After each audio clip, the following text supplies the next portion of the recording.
Okay, so I've heard that some people don't shake their orange juice properly.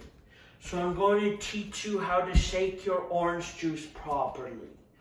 First, you get your orange juice. And you gotta make sure the lid is on tight and properly. You gotta get good. Third, you get a cup.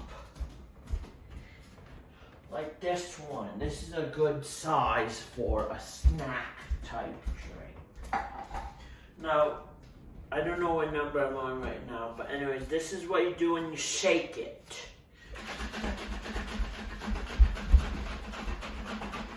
Okay, when it starts to leak, that means you're done shaking it. And when you pop the lid, it might leak a little more, but that's okay. Just aim it away from sensitive objects. When you pour, you gotta be careful, so it wants to come out. Okay, so that's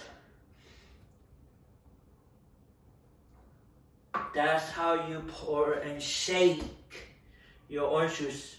Shaking is important, okay? That's how you do it.